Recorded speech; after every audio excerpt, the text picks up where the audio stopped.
me see if I can start this. Can you see Yeah, can you see the right screen? Okay, cool.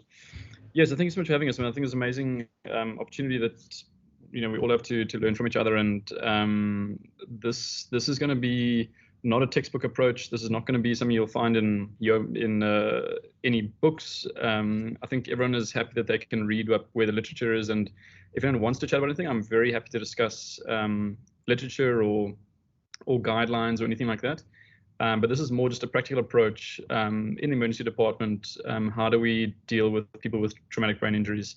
And also how do we sort of interact better as departments and try and improve patient flow and patient care. So it'll be about half an hour, 45 minutes, then it'll be time for questions. And if anybody wants to stop me anytime, please do. Probably the questions are going to be where the most benefit will come from. Cool. So as Camden said, this thing is common. We see a lot of head trauma in South Africa, Cape Town specifically, and it can be quite daunting, not just to emergency medicine doctors, but to us as well. And really with time, you tend to sort of improve your approach. And I hope this will help to improve some of the EM guys' approaches too, and streamline things for the future.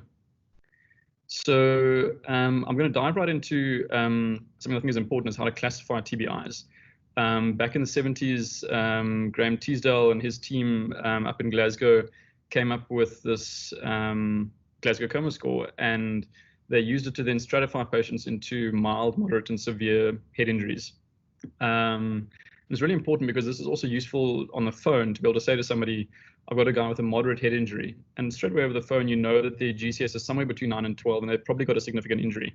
Someone with a severe head injury has a whole bunch of things that come with that, for example, intubation, anticonvulsants, etc. So just by that simple word of saying someone has a mild head injury, we know exactly what you're talking about, and we're both on the same page. Mild head injury itself is a heterogeneous story, all the way from a mild concussion, all the way to a patient with a GCS of 13 who's actually on the cusp and is very close to deteriorating.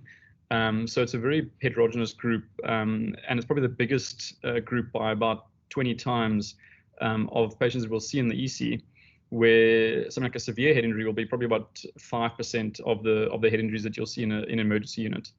And moderate head injuries are somewhere in the region of about 20%.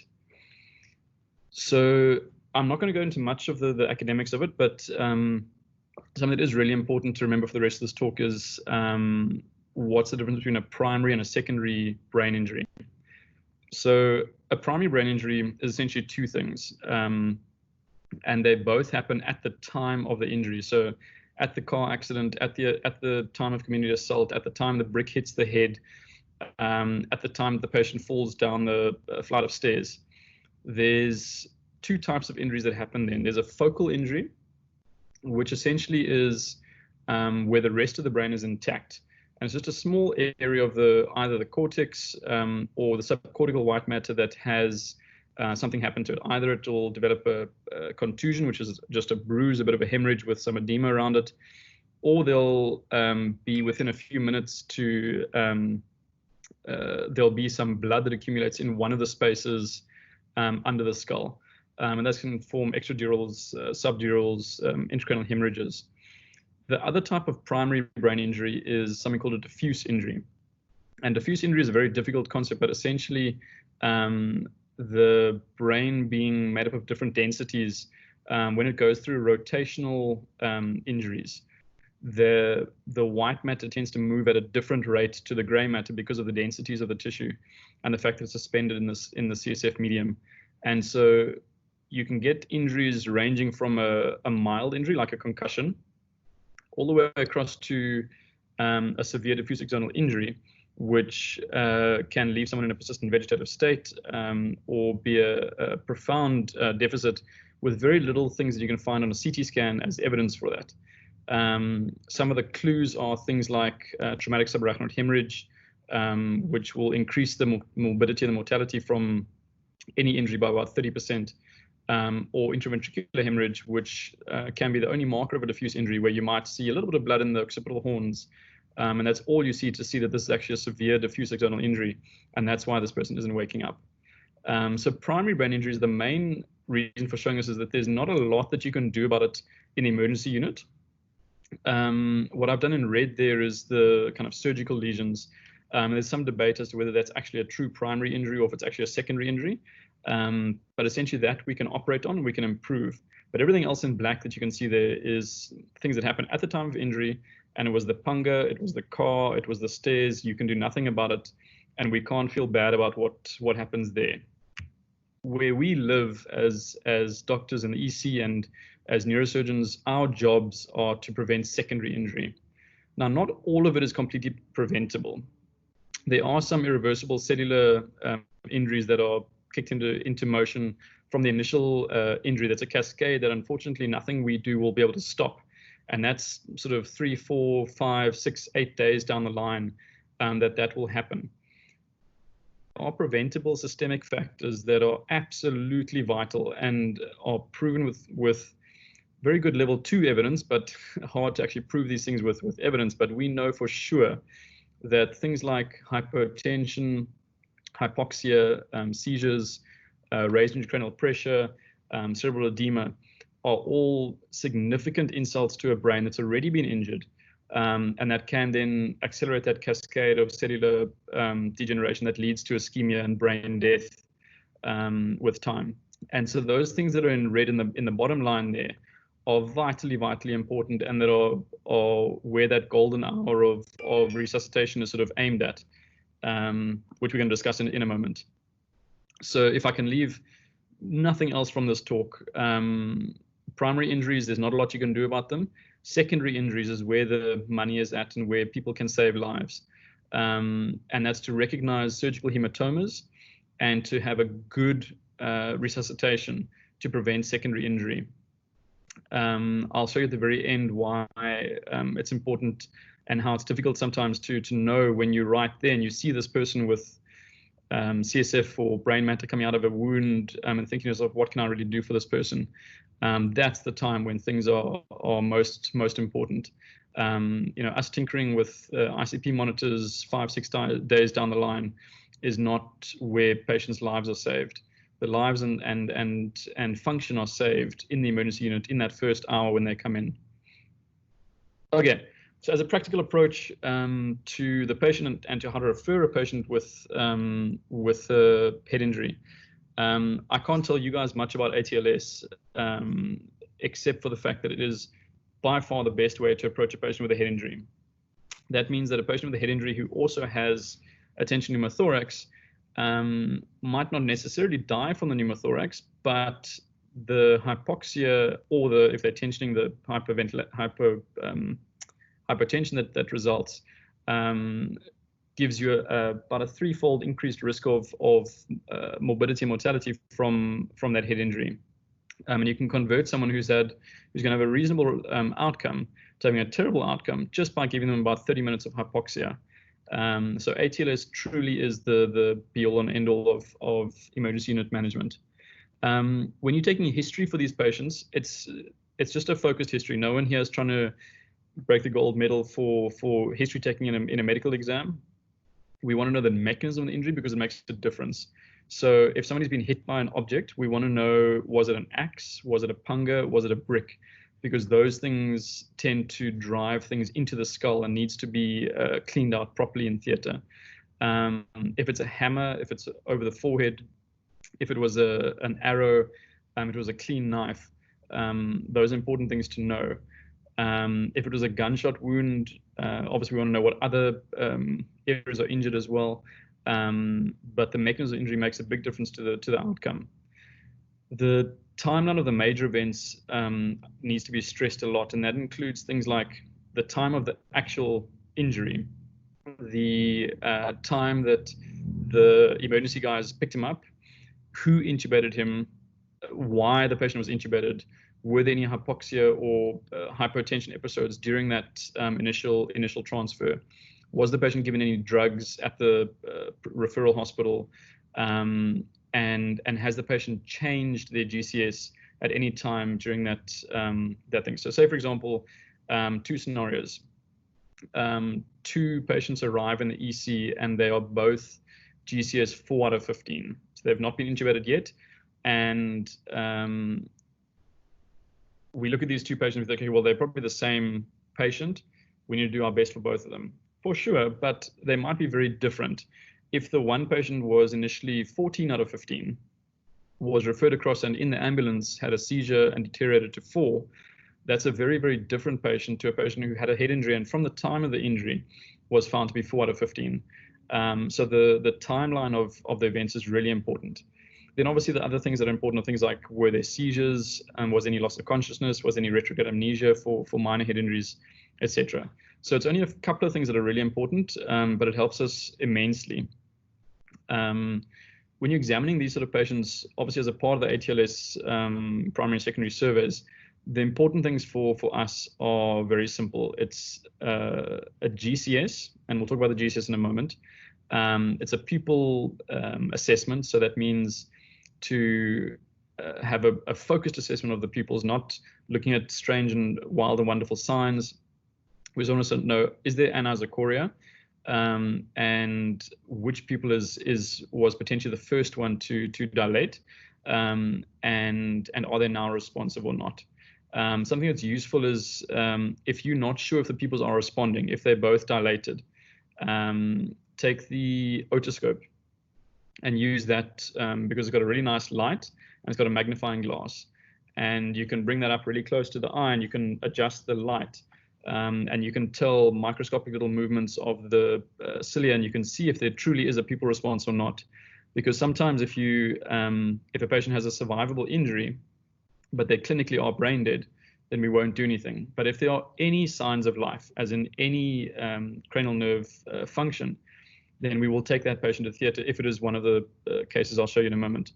So if you can phone and say, you know, I've examined this patient and they are GCS 2T, and they have no pupil response, that's a big thing to say. So before you say something like that, rather check it with an otoscope, make 100% sure that there's no pupil response.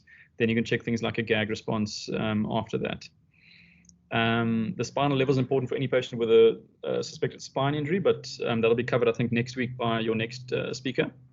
And then obviously, with any base of skull fractures or open wounds, what's nice is if you can, if you do treat a wound, take a picture of the wound before you dress it, because if the neurosurgeon is any good, they have to see the wound. You can't take someone's word for what a wound looks like, because you just need to see it yourself. So if you've done a good job and you're proud of what you've done, take a picture of it, so that when they come down, you can just show them the picture and say, listen, this is what I've done. This was the wound before I washed it out. Are you happy with that? That makes a big difference. Also, if you're referring patients from another facility, and say, for example, they've got a depressed skull fracture, having a picture of the wound is really useful to send to the neurosurgeon, because it's not just what the scan looks like, but it's also what the wound looks like to decide on the management. Two quick things that are important. The one from the GCS, looking at the M score. M3 and M4 is unfortunate because it's probably the most difficult part of the GCS to get right. And it's also the most important because there are certain pathologies, like, for example, diffuse axonal injuries that we won't treat if they're an M3 and below. That's just a local thing in Cape Town that we've drawn up a trauma protocol along with the trauma department and the Western Cape government to say that we think that it's most likely not useful, because of a poor outcome in those patients, to treat them with our limited resources. In Switzerland, there are a lot of patients who get treated a lot worse than that, but that's our policy. So importantly, the most important thing to remember trying to differentiate M3 from M4 is that M4 implies that the disease process is above the brainstem. And what that means is that there's not going to be a stereotyped or choreographed movement that you get from any stimulus. So when somebody postures, and by posturing I mean either an M2 or an M3, a posture is a choreographed movement that happens from any stimulus anywhere in the body, whether you pinch somebody's big toe or give them pressure over the supraorbital notch, they'll have the same response. And that means that if it's an M2, that they're going to have a very stereotypical extension of the elbows, extension of the shoulders, slight flexion at the wrist, and internal rotation. And it's a standard thing that if you see it once, you'll never miss it. The M3 is a very similar process, except that in this instance, the red nucleus is working. So that means flexor tone is still functional in upper limbs, and so the midbrain is still probably partially functional. But what it means is you get this stereotypical kind of flexion in the upper limbs and internal rotation and flexion at the wrist. And sometimes they can get extension at the neck, and generally the legs will extend. But it's stereotyped. It's both sides are generally equal. They don't have to be, but it'll be the same whether you pinch them on the toe or on the leg or on the face. Anywhere it will be the same.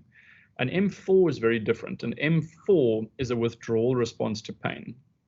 So with an M4, when you give them pain of the supraorbital area, they'll pull their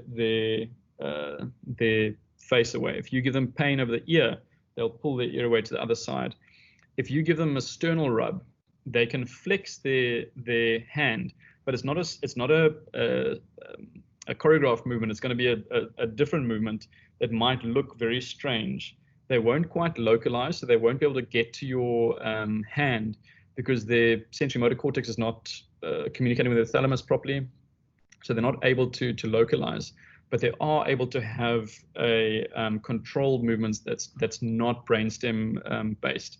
So essentially, M3 is a stereotypical archetypal movement that's got flexion at the elbows and at the wrists, and an M4 can be any type of flexion that's regarded as normal or any withdrawal to pain. When you're an M3, you won't withdraw from the pain. If you get pain on the ear, you'll just do the normal flexion. Okay, the last quick thing is anesthetists sometimes struggle with this, but it's important for the EC guys as well. The pressure volume curve is very important, and you'll sometimes see a young patient with an extradural, for example, with a huge hematoma, and the neurosurgeon is panicking. He's trying his best to get a bed sorted out, to get the consent done quickly, to rush that patient to theater within half an hour. You want to be in theater, you want to be cutting within 45 minutes. But the patient's 15 out of 15, and no one understands why this neurosurgeon is panicking so much. The reason is we've seen patients die very quickly, and it's because of that pressure volume curve. I'm not going to talk about Monroe Kelly. I know we can just read about that. But just remember, we don't know where these patients are on the pressure volume curve. And sometimes they can be just on the cusp where 2 or 3 mils of CSF is all you need, or 2 or 3 mils of blood is all you need to push that person over from being a 15 out of 15 to being dead. And it's scary, and you won't believe me until you've seen it yourself. But when these guys come in, be careful and be wary of the patient who looks well, but who has a large lesion in their brain. Okay, indications for imaging and investigations in these guys. Skull x-rays are essentially a thing of the past. No one really uses them anymore unless there's no access to a CT scan. C-spine x-rays can still be part of the primary survey, but have been mostly supplanted by the CT C-spine, and that's got good evidence behind it. CT brain is the imaging modality of choice, an uncontrasted CT brain. It's quick, it shows blood, it shows bone, it shows trauma, it shows shift. It's all we really need. MRI scans don't really have a place in acute traumatic brain injury. The only real place they have is for when somebody is not waking up and you want to prove a diffuse axonal injury, and you want to prove to see these little retraction balls and high flare intensities on the MRI scan, or to prove that there's a magnetic artifact on a heme sequence. That's the only real role for an MRI anymore. A CT brain and a CT C-spine are the markers. For us, we would always like it if we can get a CT C-spine as well, because you can't really clear a C-spine with X-rays. So we would always appreciate it if you're going to go for a CT brain, and there's any concern about the C-spine, when the patient has a low coma score or any other reason, just rather get a CT C-spine as well, please. Most of the protocols are based on some sort of a variant of the Canadian C-spine rule. It's different at Red Cross and at Curtis-Cure. I'm sure it's different at Tygerberg as well. But essentially, all it boils down to is the standard Canadian C-spine rule. Only thing that's additional for children is something called a boggy swelling. Beware of a child with a boggy swelling on their scalp. Mom says the child hit the floor. He was a little bit drowsy, but he's now much better, and he's got a boggy swelling. That boggy swelling is a sign of a skull fracture as well. Just something that we always forget about. So just remember that. What am I expected to know as an emergency medicine registrar or emergency medicine doctor about reading a C-spine CT or a CT brain?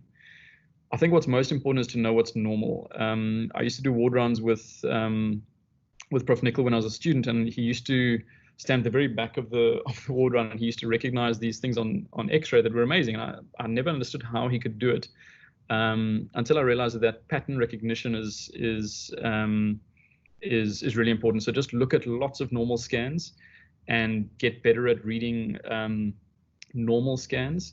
And then you'll start recognizing the abnormalities as you go. And that goes for any sort of imaging modalities. I'm going to go through a couple of the diagnoses that I really want every emergency medicine person to be able to make because they truly save lives. There's very few times in medicine we can say as doctors that we've intervened and actually saved someone's life. These things I've listed there, which I'll show pictures of just now, are those situations where if you pick it up early, you really can save a life. So let's stress those. Blood tests, we don't really need a lot of fancy tests. We don't generally use coagulation screening for patients that go to theatre who are otherwise fit and well. We use pretty standard anesthetic guidelines, so we'll be happy with a full blood count and renal functions, and we'll take a young fit person to theatre with that. We would like generally to have a cross-match done for trauma patients because they've generally bled a lot more than we think. And we often need to give them blood in the first couple of hours post-theatre. And then the rest of the ATLS imaging, which will be guided according to the surveys. Okay, are there any questions so far from anyone, or should we just shoot on to the end? Yeah, I don't think anyone has a question yet. I'll be monitoring, guys. If you have a question, the usual either hand up, or you can put it in the conversation in the chat, or if you're struggling with anything, you can still message me on WhatsApp and we'll get Sean to answer. But I think we're good. Thanks, Sean. Cool. Okay. So basically, I've just put this up as I just surfed through the scans this morning. This is a relatively normal scan. I would just recommend you guys just to keep looking at normal scans. Just look up the last 8 hours of CT brains when you board one day, and just have a look at the bone windows and have a look at the brain windows of uncontrasted scans, and have a look at the 5mm slices and compare them to the 0.8mm slices. The brain always looks full on the 5mm slices, so don't worry about that. Just look at the thin cuts, and get used to the anatomy. Get used to seeing what the choroid plexus looks like. Get used to seeing the ventricles. Get used to seeing the CSF spaces. And when you see it more and more and more, you'll recognize and you say, okay, wait, no, something is wrong. Something's off with this scan now. I can see how the ventricles are not in the midline. Brain looks really full. There's not a lot of CSF I can see around.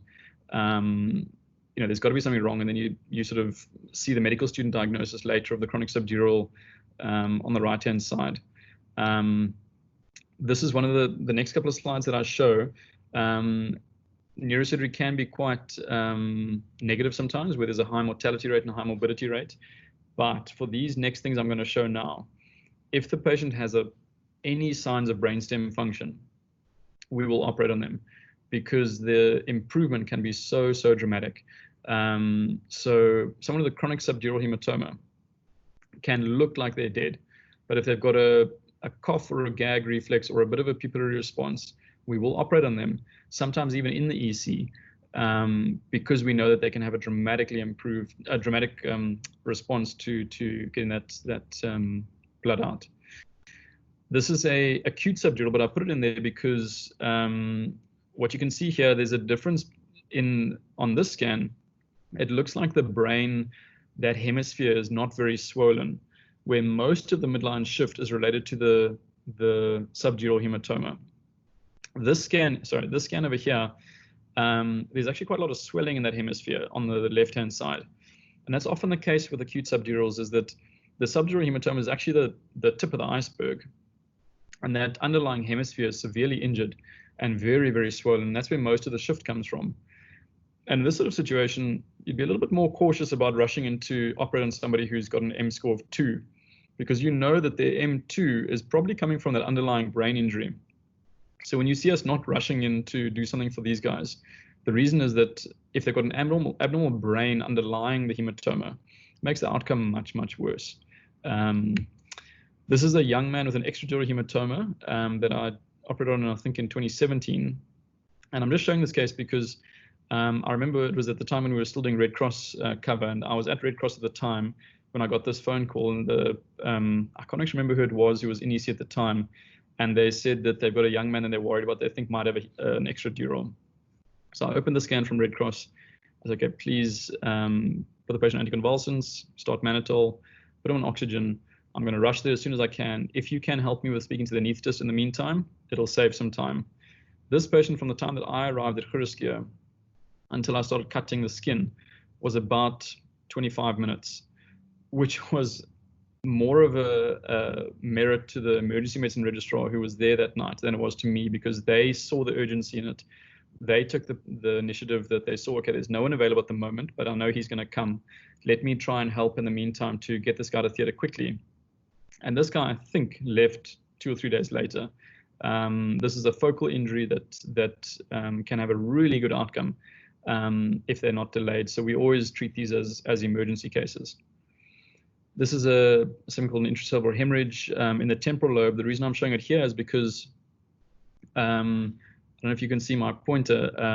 So this area here is the ambient cistern, and this area here is the same cistern on the right-hand side. This is the midbrain over here. And you can see that the crural cistern over here is completely closed, the same as that side over there. So these hematomas are dangerous because they can cause very early uncal herniation, and you can get the clinical and the radiological signs of that. That's why we treat these hematomas as urgent as well. This is just something called an empyema. I'm only showing it because this is an old trauma patient. You might still see it in trauma. And you can see it's a contrasted scan. So there's contrast enhancement of the pier all the way along the brain over here. And then there's this big collection of pus in the head. These patients you never ever give up on. They can look terrible on day one. You drain the pus, you treat the infection, and they make remarkable recoveries. So it's another thing where you can make a huge difference to somebody's life by timely intervention. This is one last one, I promise, of the good stories. But this was another case. I still can't remember who it was that was with me. I was at Red Cross as well. Got a call from C15 of a young lady who'd had a stroke in her posterior fossa. So you can see the stroke over here, and it's compressed her fourth ventricle, and she's got hydrocephalus. She was 2T, and she had no pupil response, dilated fixed pupils, but she had a cough. So I'd asked the person who was there to please just phone theatre and get a cranial access kit. I'm on my way, and I rushed from Red Cross, and we put a burr hole in C15.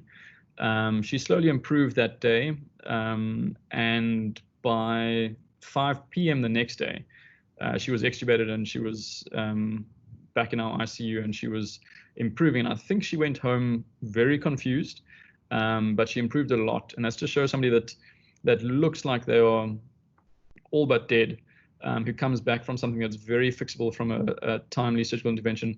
And once again, that's something that the emergency medicine registrar can take more credit than I can, because they were the ones who picked it up early. They phoned theatre, they got the stuff, and they went beyond what they were expected to do, and they really, really saved her life. So that was a really good one. Okay, what can we do in the trauma unit? So we've talked about ATLS principles. Hypoxia and hypertension are deadly. Please try to avoid them at any cost. That means thinking about drugs, thinking about tubes, thinking about anything you're doing to prevent that, because that's the biggest killer of head injury patients. Intubation drugs, there's lots written about it. To be honest, I don't really care. I think that whatever you use that's safe, that you know how to use, and that gets the job done quickly and prevents the hypoxia or hypotension is good to go. If somebody says ketamine's a bad drug for ICP, but it happens to be the best way that you think that you can control this person's airway and quickly get intubated, or you think it's the best way you can control their pain and prevent them from getting hypertension, then that's the right drug for you, because your aim is hypoxia and hypotension prevention. That's all. Sedation, sometimes we say weird things like we'll ask you to reverse the sedation on a patient. Reversing sedation is a double-edged sword. When you reverse sedation, you can cause secondary injury. So you can cause a patient to have a seizure, for example, if you reverse midazolam. So you can lower the seizure threshold and you can cause a seizure. You can cause them to become so restless they can pull out their tube and become hypoxic. So you can cause a lot of damage by reversing somebody. But there are certain situations where we need to know what the GCS is. For example, in somebody who's got a non-surgical head injury. So they've got a bad head injury, but there's nothing surgical that we want to fix, like a big extradural or a big subdural. And we want to know if they are a reasonable candidate to ventilate in our ICU, i.e. are they an M4? We have to stop the sedation and reverse them, because we need to decide if we're going to pull out on the patient or if we're going to actually actively manage the patient. So we'll often ask to please stop the propofol infusion if there is a propofol infusion. We'll ask to stop the morphine and to stop the midazolam, and we'll ask to actually give the reversal agents as well. And importantly, we need to know what the half-lives are of those reversal agents. So, for example, you want to give naloxone. You're going to need to be there within 5 to 10 minutes to check. And we know that the naloxone is going to wear out, and the morphine is going to persist. So they're going to become sedated again. And the flumazenol, in a similar sort of manner, we'd like to try and assess them as soon as we can after the reversal. So often we'll do it when we're down there in trauma with you. We'll reverse them and we'll see what they improve to. If the patient has a surgical lesion that we know that we're going to treat, and the patient looks like they're alive, so they've got pupil responses, then we don't need to reverse them. Then it's just unsafe. So then we're not going to gain anything by doing that. So we'd rather leave the patient sedated and take them straight to theater. So we'll make that call with you guys in the emergency unit. And that's why we sometimes say that. The role of mannitol in the emergency unit, there's no longer a debate in the ICUs. I think that's been well put to bed that hypertonic saline is a better drug than mannitol. But you do need a central line, and it is probably good to monitor it. So there is still a role for mannitol in the emergency unit, but it's for patients that are acutely deteriorating, and it's as a bridge to theater. It's not for the patient that just has a bad head injury and you're going to admit to your ICU and you don't know what the ICP is. It's outside of ICP monitoring. Its only use is for patients who are acutely herniating as a bridge to theater. Otherwise, it's a dangerous drug. But it can save lives. So if, for example, you are in George Hospital and you want to transfer a patient to Grierskie, or to, if you've, where does Tygerberg drain from? You can transfer the patient safer if you're worried about raised pressure with mannitol. So you would ask for mannitol, for anticonvulsants, to try and prevent that secondary injury as best you can while the patient's on the way to come to theater. But it's generally as a bridge to theater. It's not as a management on its own. We tend to use hypertonic saline in the ICU, but that's a separate talk.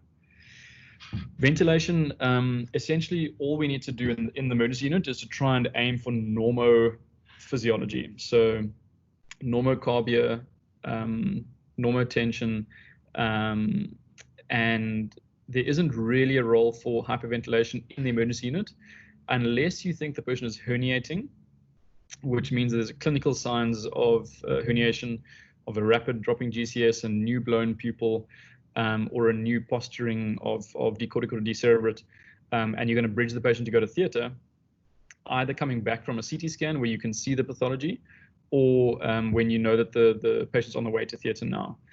And you can use short, rapid hyperventilations for about 5 minutes, and you try and ventilate them down to a CO2 of about 3.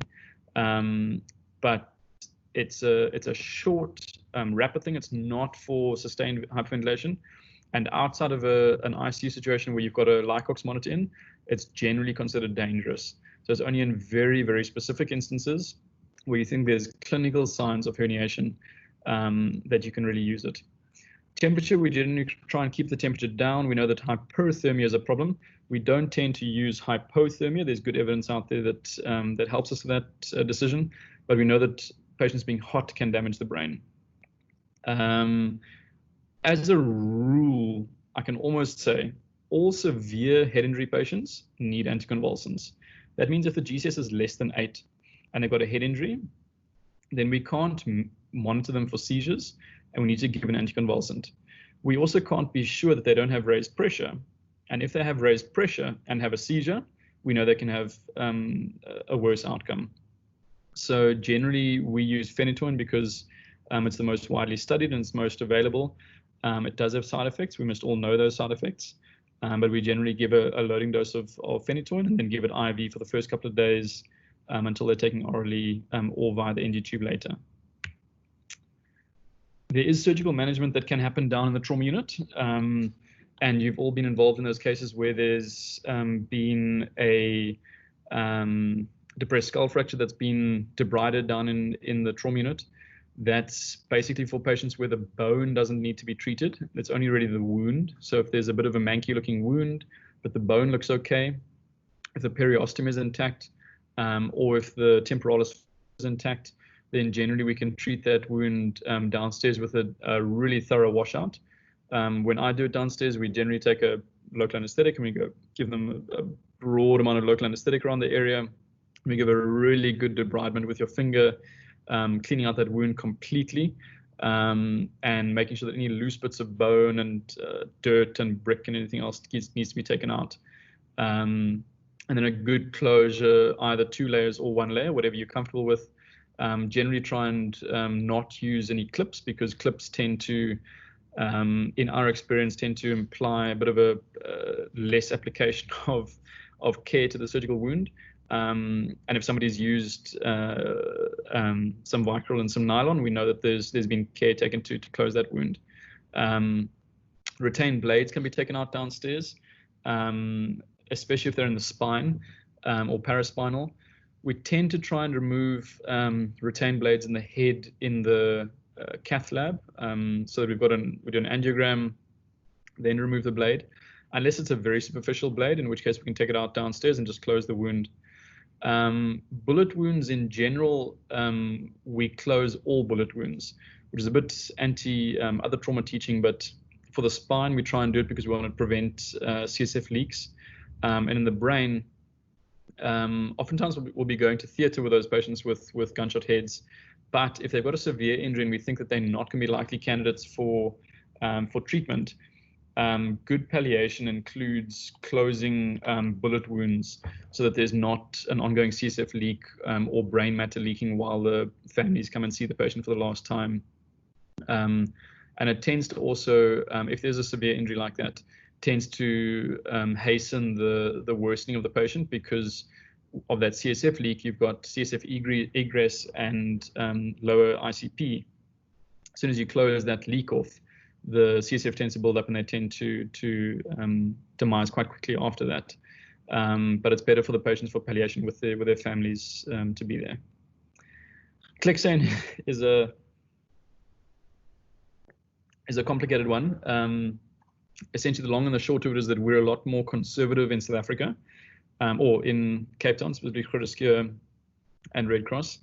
Overseas, there are places in the States that would start Clexane after 2 days of a stable hematoma, which for us is quite aggressive. But we tend to try and take each case on its merits. So if it's a person who's got bilateral hip fractures and they're immobile, and they also have a head injury, but it's a minor head injury with a small little punctate contusion, we'd be happy to scan that patient in 2 days' time and start Clexane for the hip fractures. If somebody's however, got a isolated head injury with a hematoma and no other real injuries and not a high risk for a DVT, then starting that patient on Clexane before 14 days is really the wrong thing to do. So we try and be as individualized as we can with these cases. So definitely please just discuss them with us. There are some guidelines out there, but they're not, it's difficult to get good evidence for these things. So CLEC-STAIN is a very tricky one. It depends on what the risk factors are, and it depends on what the scan looks like and how stable those bleeds are on serial scanning. Definitely the important things to do are things like putting the patient head up 30 degrees in the bed, give them oxygen, making sure that they've got that their head isn't kinked over, so they've kinked their jugular veins. Things that you can do in the emergency unit that are really useful are these TN0 management strategies. So if somebody's going to go to theatre and they don't need to be flat because you've cleared the spinal injury, if you can raise the head of their bed a bit, it really does help the ICP. And in that first kind of hour, if you can optimize everything as best you can, you make big differences down the line. Antibiotics, we do not use antibiotics for CSF leaks. I know there's a lot of places in the world that consider them. For pure CSF fistula, which is CSF rhinorrhea or CSF otorrhea, we don't use prophylactic antibiotics, only if they develop an infection. For depressed skull fractures, we do not use antibiotics. We treat the infection surgically, and we wait and see if there's an infection later on. We will then treat them. That's got some good evidence behind it, and we can chat about that if you'd like to. The one time we would still recommend antibiotics is if it's a gunshot wound through the abdomen and it's an anterior entrance through the spine. We would then recommend antibiotics, but in any other situation, we would not. Okay, so that's in the emergency unit. And then just as a sort of a side note, I'll just put this slide in there to show you, this is basically a post-operative scan from a patient who had an acute subdural hematoma evacuated. This was, I think, from 2017, so I've changed the incision a little bit. But essentially, you can see the clip outline over here is pretty much the skin incision. And we do a burr hole over the temple. We do a burr hole just above the ruchozygoma, which is in the middle fossa. We zip off the bone to expose the frontal fossa, the middle fossa, and sort of under the parietal bone. And generally that gives us a good exposure to the subdural or to the extradural or to any major trauma that they have. And we take it out like that. We sometimes decide to put in an ICP monitor right frontally over here, or any other place that you might think is appropriate. But what I would recommend, if things are really quiet, once I had one of the guys come to theatre with me, and they really loved it, and they weren't interested in neurosurgery at all, but it's a part of their continuity of care, and they enjoyed kind of seeing how we do it. And I'm sure the same is true for the trauma surgeons and for the vascular surgeons. And if you guys can get to theatre and see what the end result is, I think can really help you in your initial kind of management, and sort of see the continuity of care a little bit better. We're always very, very keen and very happy to have people with us in theatre. Okay, the big one that people always talk about is outcomes from TBI. And it can be difficult convincing people of how good they are.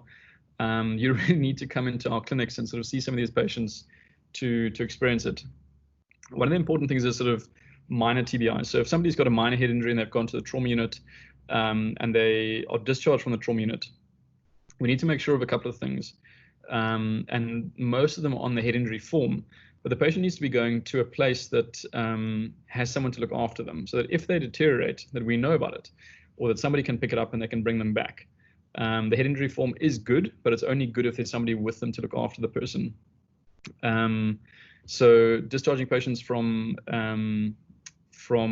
the EC is a good thing to do, or from a trauma unit is a good thing to do, but we just need to make sure that we're doing it in the right way, that they're alert, that they have somebody to look after them, and that they know what to look out for in terms of deterioration to bring them back. There's lots of prognostic modeling and so on. Also from that group by Teasdale and Jennett back in the 70s, they worked out this Glasgow outcome score, and essentially it groups them into grade 1, 2, and 3, which is terrible outcomes, and grade 4 and 5, which is very good outcomes. And the important thing is that there's the sort of spectrum of continuity of improvement generally over the first 6 months or so for severe head injuries, where people go from sort of fighting for their life, being in ICU, working to get the ventilator off, working to get over the infections, working to learn to talk again, learning to eat again, and slowly going on and on until you slowly learn to walk again and get the chronic rehab phase. But to see these patients after 6 months and beyond is really important, because it kind of brings back to you how important it is for that initial sort of golden hour. And I'll show a couple of images later just to explain how nice it is to see these patients later and to realize that work that you did in those first couple of hours made such a difference to that trajectory, that would have been a very poor outcome that's now become a very good outcome. Mortality is related mostly to the injury severity. So that very first slide I showed of mild, moderate, severe, it's probably the best indicator of mortality with the age of the patient. And then morbidity can be anything from the hemiparesis that results to the CSF fistulas, to the aphasias, to any of the complications of TBI. A lot of them related to primary injuries, but some of them related to the secondary injuries that we can try and help with.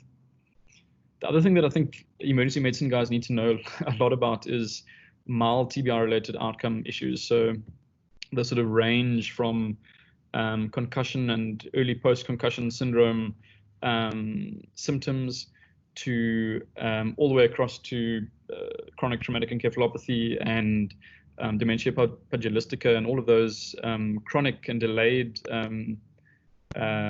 outcomes.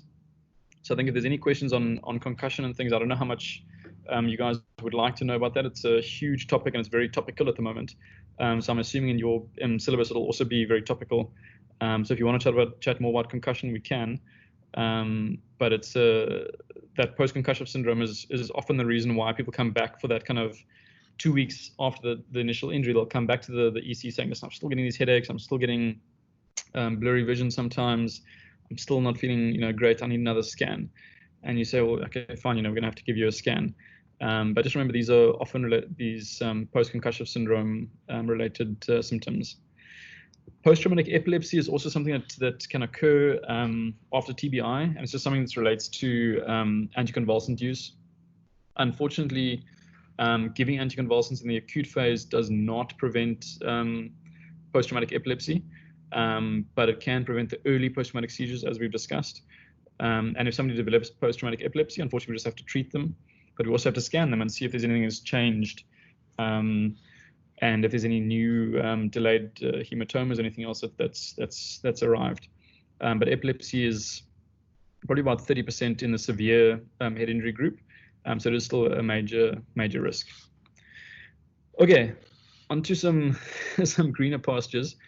So I thought what would really be useful is you guys work in a very high stress environment and very rapid turnover of patients and lots of different specialities, and you don't often get to follow patients up. So I wanted to give you a very, very quick little story about a patient, and just to put things in perspective, and then we can take a couple of questions and we can end off. Basically, this guy, I remember it very clearly.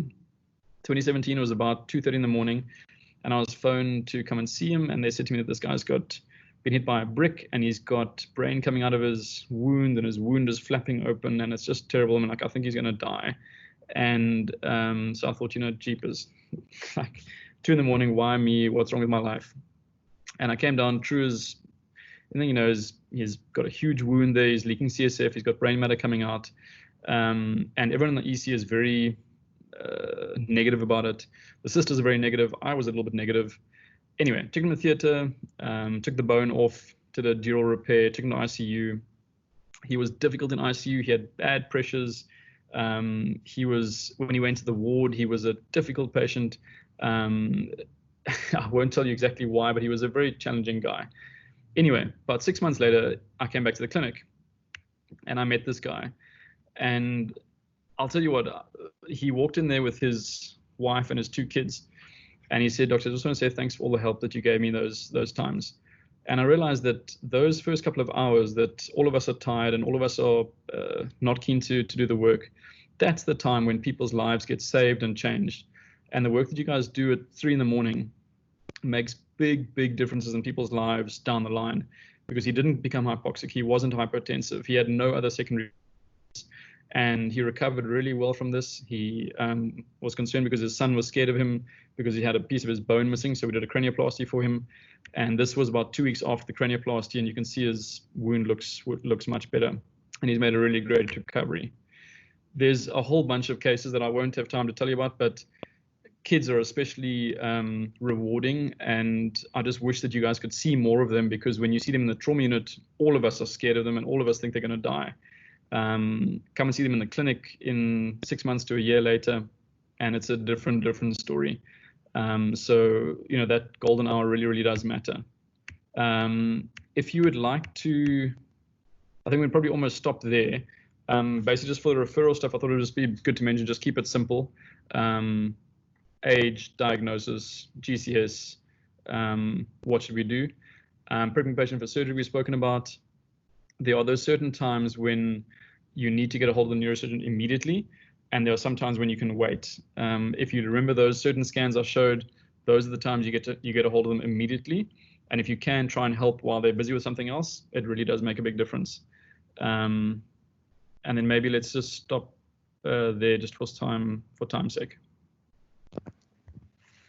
Sure. Thank you, Sean. That's really good. And we really appreciate your expertise in this.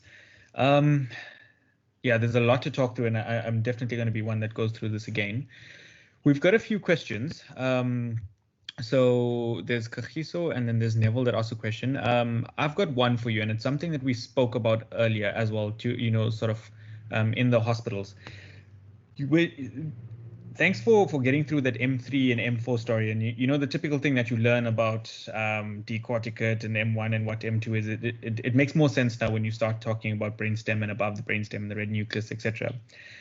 But what's the guidelines for eliciting pain? So how much pain is too much pain? I mean, we've had this discussion based at GSH for obvious reasons, but what would you recommend? So for instance, you would obviously do an examination and someone would say, I think this guy's got an M3, and then someone comes back later and say, no, he's got an M4, but now it's a bit dodgy. Did he improve? Did he not? Did somebody just do something that was a bit over? So what are the actual guidelines for a pain stimulus, and where should we be doing it, and how should we be doing it? So the nipple is not the right place to go.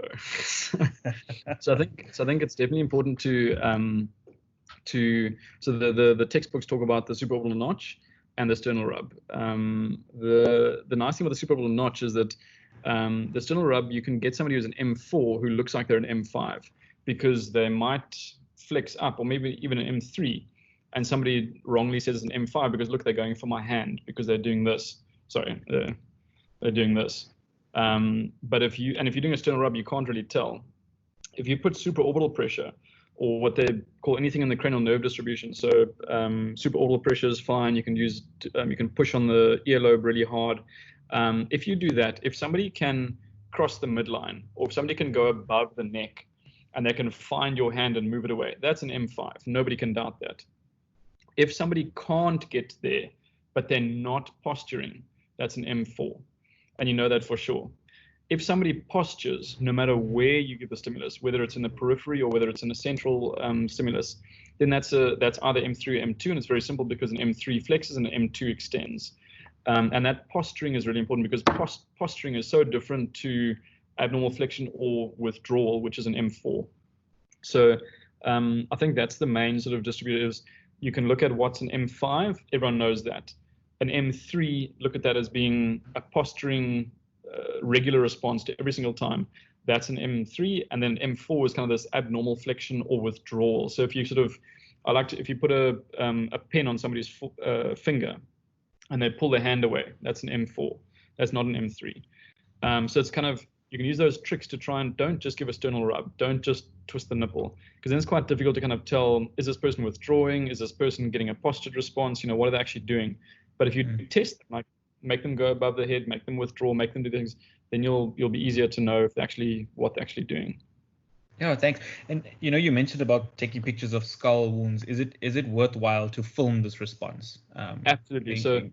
So one of the things, so I trust Chirurgia, to be honest, but a couple of times especially when you're transferring a patient from a place like George now, I've asked the junior guys to don't accept a patient with a severe injury that you're not going to operate on without getting a video of the GCS. Because if we're going to operate on them, doesn't matter, just bring them, we'll operate. But if the patient's got a dodgy GCS, maybe it's an M4, they say, I want them to video it, because then we can see, okay, listen, it's actually not, it's actually an M2 or something, completely different. Or there's another patient's following commands, and you say, okay, fine, send me a video of them following commands, and they're just nowhere near it. So I think when you're accepting patients from, somewhere else, I would definitely say, take a video or ask the person for a video. Or if you're sitting in some small hospital somewhere or a referral place, send a video to the neurosurgeon, because it really does help sort of take that guesswork out of it. Awesome. I see. So I'm going to go through the questions. So we've got 3. Sure. Kagiso, would you like to ask your question?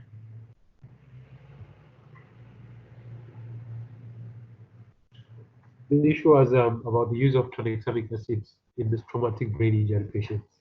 Should we give them for the moderate and mild head injury? Should we give them tranexamic acid? Very good question. Very topical question.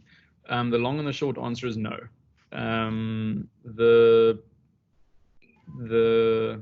longer answer is much more complicated, but it was recently discussed with Prof. Taylor and Prof. Nicol and Prof. Fegan. And the discussion was, and Prof. Figaji, most importantly, and the reason for saying no is that there's too much that's not known about it, and there's too much known about the harms it can cause. And there's not a lot of good evidence in neurosurgery that it improves outcomes. We do use it in trauma patients in theater sometimes. That's also not great evidence. That's almost more of a kind of a last-ditch effort from us when we can't stop bleeding. But generally in trauma at the moment at Chirurgia, the answer is no. But I think watch this space. It might change in the next few years. Awesome. Neville, do you want to ask your question? Sure. It's actually something that Sean and I were talking offline about.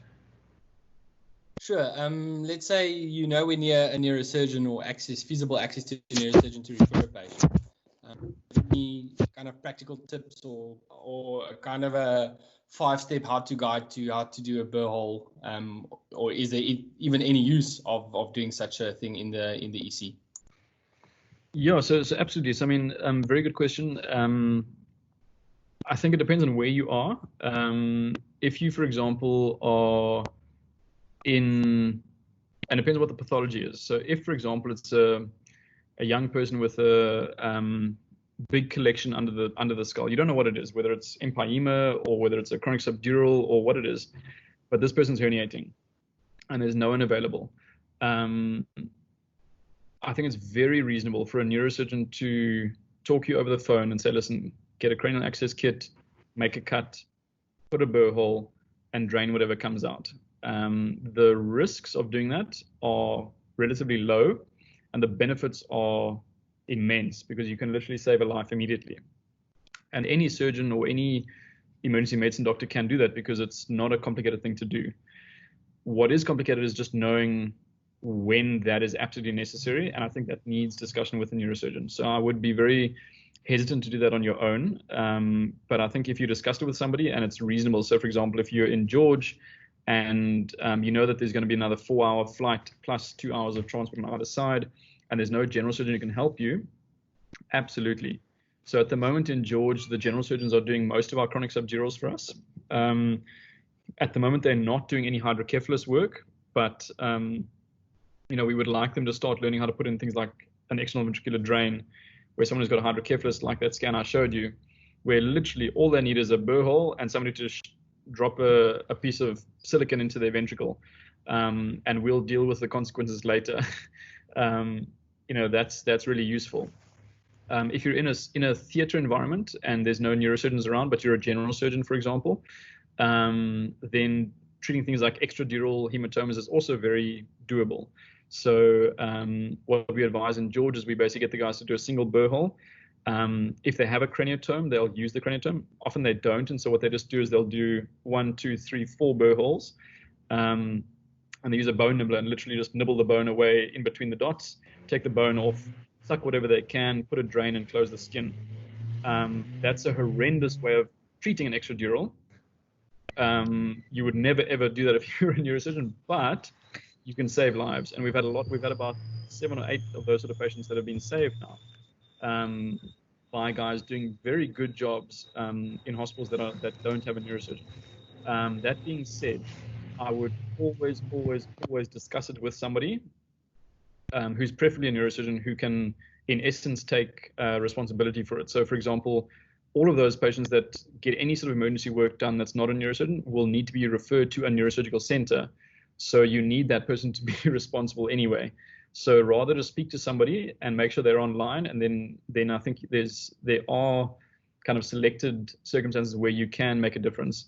The times when we do operations in the EC is either for one of 2 reasons: either because the patient is dying very quickly and it's something that's easily treated, like a chronic subdural or an hydrocephalus. I've never done an extradural downstairs, and I don't think I ever would. And definitely a subdural is very complicated to do downstairs, so I would not do that. The other option is if somebody has a very low GCS and we're not sure if we're going to treat them. So, for example, a subarachnoid hemorrhage with a GCS of 5, but hydrocephalus. We would do an EVD downstairs in the emergency unit just because that's a part of the resus. And we can't, the GCS is the best GCS post-resuscitations. That means technically after the hematoma has been removed and after the hydrocephalus has been treated or the collection's been removed. So we would generally use as part of a resus. Then we say, okay, 6 hours later, there's still no improvement. The drain is working. There's no other reason why they're not recovering. Now we know it's a subarachnoid. Now we can withdraw and speak to the family, and there's no one who's been admitted to ICU or taken up bed space or taken up theatre time for no reason, but we've still done the right thing and treated the patient correctly. So those are the 2 reasons why we would do it downstairs. And for sure, I think all of us have now spoken through a George doctor through a difficult extradural, and I can tell you it's a hell of a lot better than accepting a dead child to Red Cross, which I've done twice as well. So I would much rather spend 3 hours on the phone and have someone survive than kind of, transport somebody who just needs a simple operation. Yeah. Yeah, thanks, Sean. What you said earlier as well about your, finding the outcomes of seeing people in the clinic and stuff. Those of us who do Red Cross, we actually get, if you do the trauma, you actually spend some time in the neurosurgical clinic, and you get to see some kids like a month or 2 months later, and it does make a huge difference. And especially for the guys at Red Cross, I did not appreciate how much your ICP fluctuates until I went up to ICU and I saw those monitors in literally a small cough or just turning the head up by like 5 degrees and the ICP goes up or goes down. So that's important, and I think we need to respect that. So we've got more questions. We've got both questions from John and Emily. I think they are physically together, so I'm not sure if we're going to ask it together. Emily, do you want to shoot? And then maybe John can come in. Okay. Yeah, we are together. Sean, thanks for the talk. Just wanted to ask, in a busy EC, we can't always monitor pupil responses and focal neuro changes in terms of raised ICP, and obviously with them coning. Is it possible for us to just monitor for Cushing's reflex on the monitors? And if so, when would be the best time to give hypertonic saline? Because we know that some patients are for theatre, and the theatre waiting times are not always immediate. So would you prefer for us to give it immediately when we notice that the ICP and they're coning?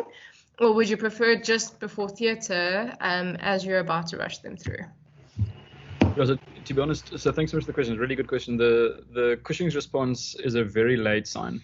I've seen it a couple of times, probably 5 or 6 times, and unfortunately it's always in the same manner. It's when we say, oh, I think they've just herniated. And it'll be a patient who's in ICU who will have a sudden spike in ICP, a sudden spike in blood pressure, a bit of a bradycardia, and a sudden change in the respiration, and then within about 3 or 4 minutes, they'll have a Lycox of 0. And it's a very late response. It's not something we can use clinically.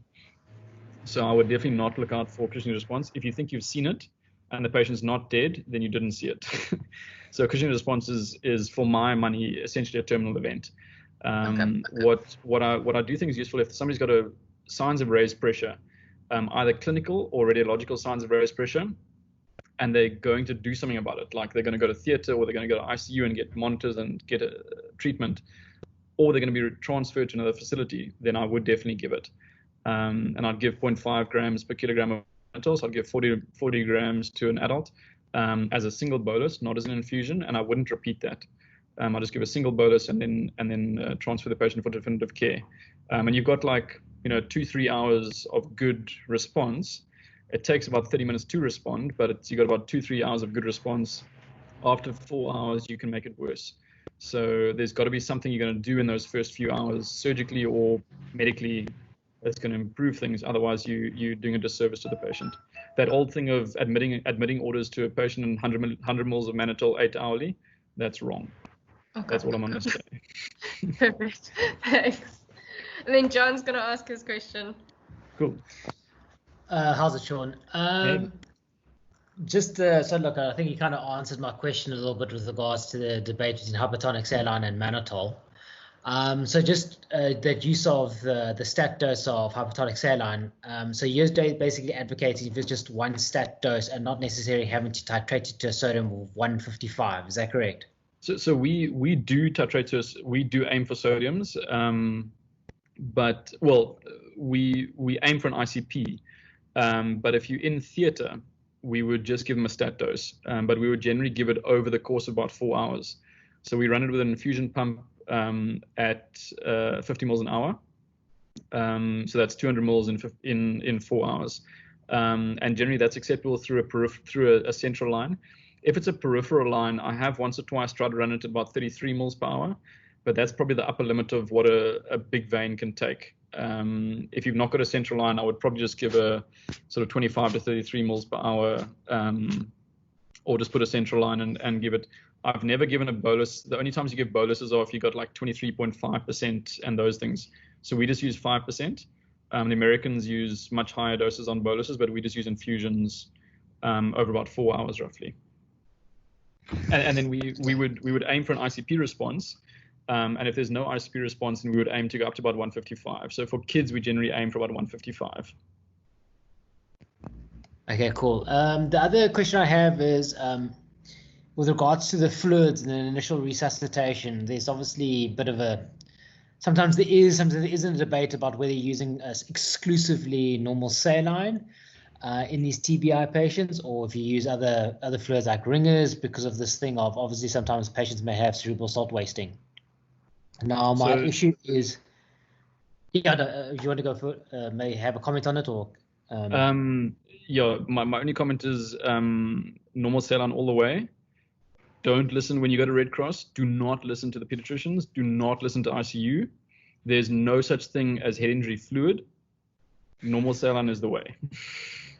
And then cool, awesome. So then the other thing I want to find out is if indeed let's say maybe they are going to develop cerebral salt wasting of any sorts. I mean, how do you then titrate the amount of fluid that you're giving? I presume in a pragmatic experience, you obviously are trying to maintain the sodium levels, and of course you can maybe do serial blood gases by the bedside to make sure. And then of course one thing that always springs to mind is that you're forever chasing a sodium, and sometimes you're having to up your fluid rate in order to get to that sodium, but then you're also getting an increase in the urine output. So you're almost having a self-fulfilling prophecy of maybe potentiating, or it clinically looks like you maybe have a cerebral salt wasting, but it may not be because you're actually iatrogenically causing that. Is there any way to differentiate that? So what you're asking is very, very, very topical and very difficult stuff, and different units have different approaches. Essentially, our approach is that we, if I'm allowed to answer And unofficially, we don't really care. So we just basically replace the sodium. Very rarely we will treat them as an SIDH patient, and we'll restrict them, but that's generally in the more of the acute, more of the chronic phase. So past sort of 3, 4, 5 days. Cerebral salt wasting, I've only ever seen myself in subarachnoid patients, medicals like aneurysmal subarachnoid patients. And there we basically just try and maintain euvolemia, and we give about 3 liters of fluid a day, and we try and keep the sodium up.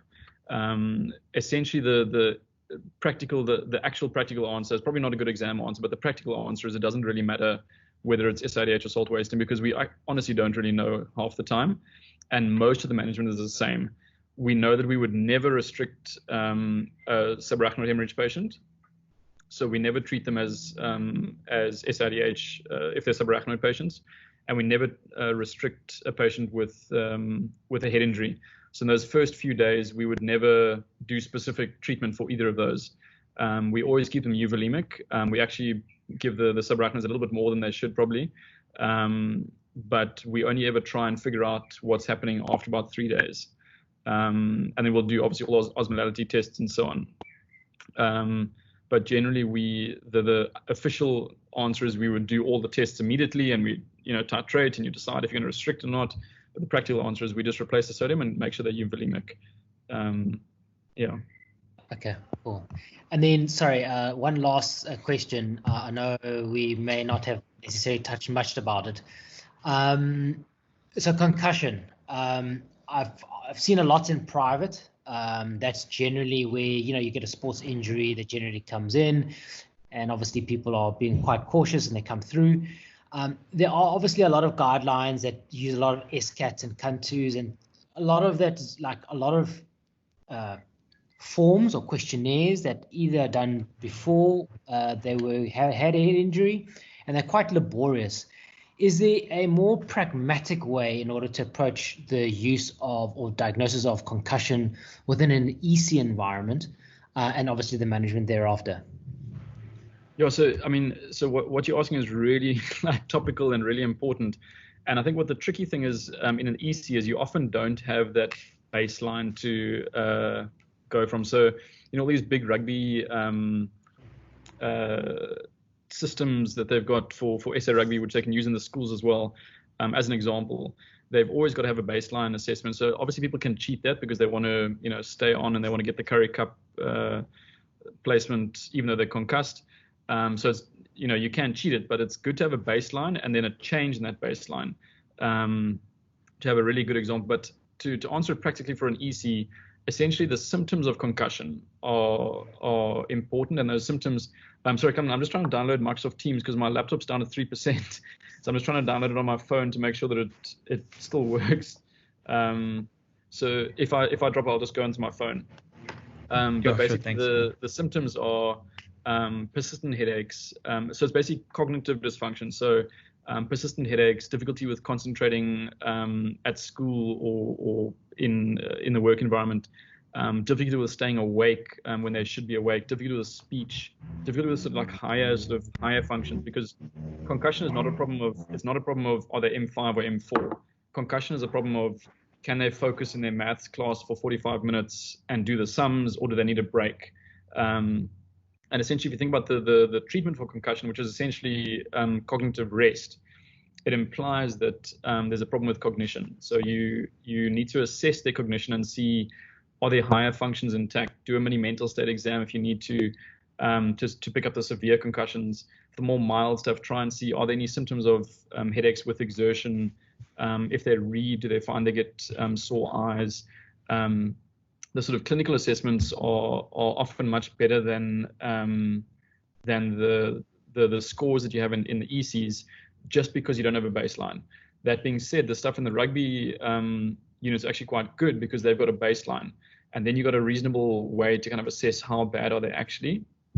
And then all those return to play and return to school algorithms are essentially the same. I mean, there's like 30 of them out there. Each country and each sport has a different one, but essentially you use a graded response of increasing the demand on the brain to see when they are symptom free, they can move on to the next tier. Symptom free, move on to the next tier until they get back to normal function. And if they're ever at a point where they have problems or the repeat symptoms, then they just go back a tier. And depending on how fast you go and how rapidly you change tiers and so on, that's where the differences come in. But essentially, that's what they're all based on. So I think it's a clinical diagnosis more than a sort of a score-based or imaging based or anything like that. If that helps, sorry. Yeah, thanks, Sean. No, that does. Thanks. I think Sean's laptop is giving us a sign. Dude, it's been awesome. Thanks for coming on. We've appreciated it. We definitely have to get you back for subarachnoids and aneurysms and medical. It'll be fun. We'll do a C15 version. The C15 version, yeah. Thanks a lot on behalf of everyone, and hope to see you soon. Stay well. Yeah. Are you in the new Neuroscience Institute, by the way? Is that this is the plants and the plotted building of the postgrad space in the Neuroscience Institute. Nice. Yeah, nice. So you guys all come and chill out here next time. Yeah. Cool. Thank you. Cool, man. Thanks a lot. Really appreciate it. Thanks for your time. No, we appreciate it. Thank you so much. Cool. Have a good one. Cool. Cheers. Bye. Cheers.